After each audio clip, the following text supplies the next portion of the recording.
Hello friends, the mechanic की fresh video में आपका स्वागत है। आज हम बात करने वाले हैं 21-22 गेहूं पंजीयन के बारे में। जी हाँ, हम सीखेंगे कि इस वर्ष जो पंजीयन है वो किस तरीके से करेंगे। चलिए शुरू करते हैं। तो सबसे पहले इस वर्ष दो तरीके से पंजीयन होंगे, एक तो न्यू पंजीयन और एक रिन्यू।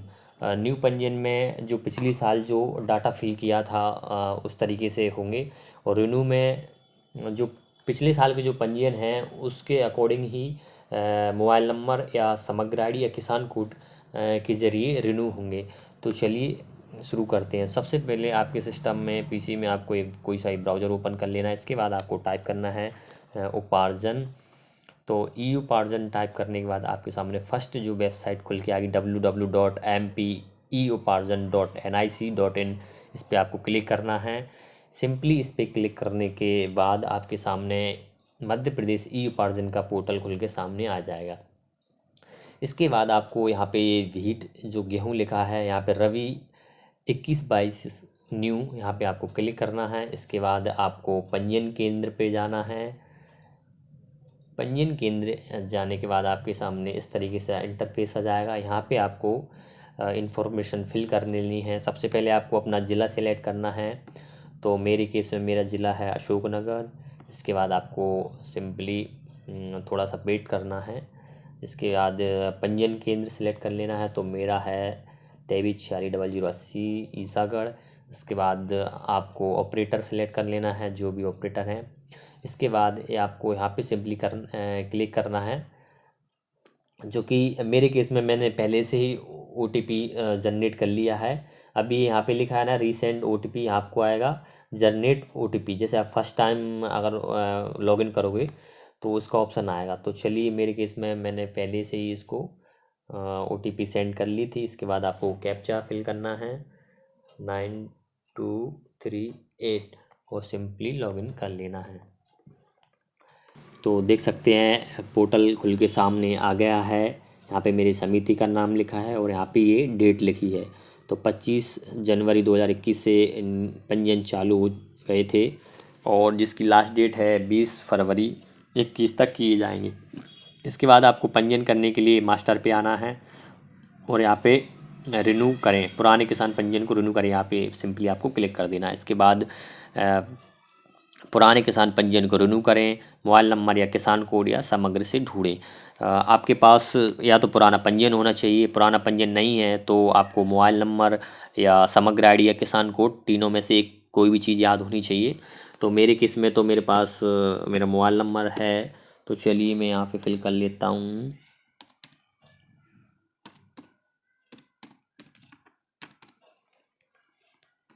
और एक और ध्यान देने वाली बात यह है कि यहाँ पे आप देख सकते हैं रेड कलर में लिखा है, यदि बैंक और मोबाइल नंबर में संशोधन करना चाहते हैं तो चेक करें।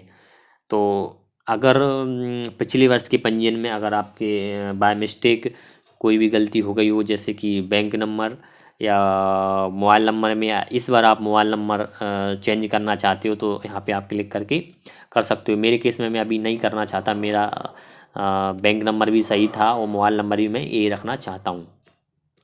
और अगर इसके अलावा आपके में कोई भी गलती होती है, जैसे किसान का नाम या पिताजी का नाम या कोई भी चीज़ मिस्टेक होती है, तो आपको फिर रिन्यू नहीं करना है, आपको न्यू पंजीयन करवाना है इस वर्ष। ठीक है। तो इसके बाद आपको सर्च करना है। सिंपली सर्च करने पर जो पुराने पंजीयन की जो डिटेल थी सेम टू सेम वो आपके सामने खुल के आ जाएगी। इसके साथ इसमें मैं कोई भी जानकारी चेंज नहीं कर सकता। दे सकते हैं आप रेड कलर का ये अभी ऑप्शन आ रहा है, कोई भी जानकारी मैं नहीं कर सकता। यहाँ पे अगर मैं उस बॉक्स को चेक कर लेता तो मैं मोबाइल नंबर और अपने बैंक खाते में चेंजेस कर सकता था। चलिए इसके बाद नीचे आ जाते हैं स्क्रॉल डाउन करके, किसान की भूमि संबंधित जानकारी। इसके बाद आपको फसल लाने की पहली दिनांक, तो फसल लाने की पहली दिनांक आपको मार्च से सिलेक्ट करनी है। और मार्च में आपको 22 मार्च के बाद ही कोई भी आप डेट सिलेक्ट कर सकते हो। 22 मार्च से पहले की कोई भी डेट आपको सिलेक्ट नहीं करना है यहाँ पे। तो चलिए मेरे केस में मैं 24 मार्च कर देता हूँ। और फसल लाने की तीसरी दिनांक ये आपको अप्रैल में किसी भी एक डेट को सिलेक्ट करना है। तो चलिए मार्च और ये अप्रैल। अप्रैल में मैं कोई भी एक 20 तारीख को सिलेक्ट कर देता हूँ और फसल लाने की तीसरी दिनांक मतलब अंतिम दिनांक। तो ये आपको ध्यान रखना है कि आपको मई में ही करना है। मई में आपको 22 मई के पहले की कोई भी डेट आपको सिलेक्ट करना है। चलो मैं कर देता हूँ 20। इसके बाद आपको भूमि का प्रकार, यहाँ पे आपको स्वयं और सिक्की बटाई के दो ऑप्शन हैं। तो स्वयं और सिक्की बटाई तो आप जानते हो कि स्वयं मान लें खुद की भूमि होगी तो स्वयं करना है। अगर आपने किसी से बटिए पे ली है या आपने लीज या किराए पे ली है तो आपको सिक्की बटाई पे क्लिक करना है। तो मेरे केस में मेरी स्वयं की है, मतलब मैं जिसका पंजीयन कर रहा हूँ उनकी है।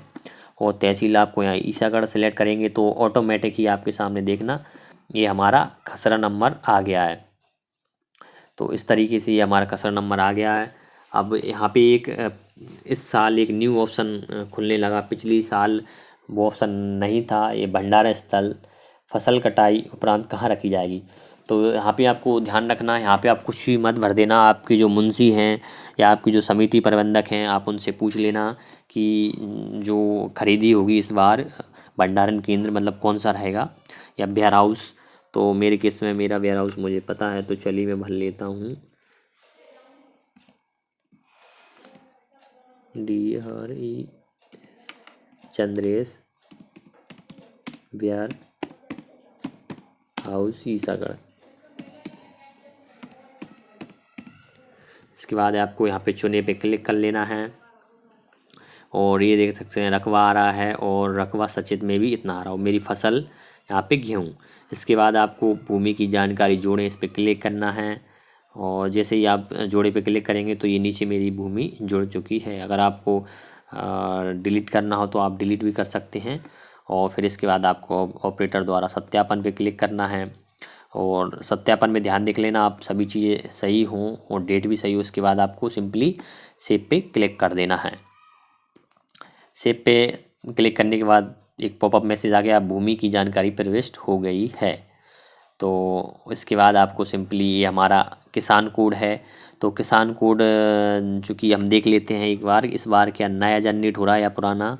1194 681 और 021 1194 681 0। तो जो हमारा पहले का किसान कोड था पुराने वर्ष का वही हमारा किसान कोड इस वर्ष रहेगा। तो इसके बाद आपको ये नोट डाउन कर लेना है या आपको सिंपली एक प्रिंट देना है। प्रिंट पे क्लिक करने के बाद ये हमारे सामने देख सकते हैं प्रिंट खुल के आ चुका है। ये रसीद आ गई है जो आपको एक प्रति आपको किसान को देना और एक प्रति आप रखना चाहे तो अपने पास भी रख सकते हैं। यहाँ पे हस्ताक्षर ध्यान रखना, समिति प्रबंधक के हस्ताक्षर होना चाहिए और यहाँ पे कृषक के अंगूठे के निशान होने चाहिए। इसके बाद ये जानकारी अगर भरना चाहो तो भर दो, नहीं तो सिंपली कोई ज़रूरी नहीं है। तो फ्रेंड्स तो वीडियो कैसी लगी हमें लाइक करें, कमेंट्स में बताएं कि अगर कोई आपको जानकारी चीज़ समझ में नहीं आ रही है तो कमेंट्स में लिखें, मैं आपका उत्तर ज़रूर दूंगा, आंसर ज़रूर दूंगा। और अगर आप ऐसे ही किसी टॉपिक पे वीडियो चाहते हो तो मुझे कमेंट बॉक्स में कमेंट करें। सो इसी के साथ और एक और चीज़ बॉस की चैनल को सब्सक्राइब कर लेना। तो चलिए मिलते हैं। Thanks for watching my video.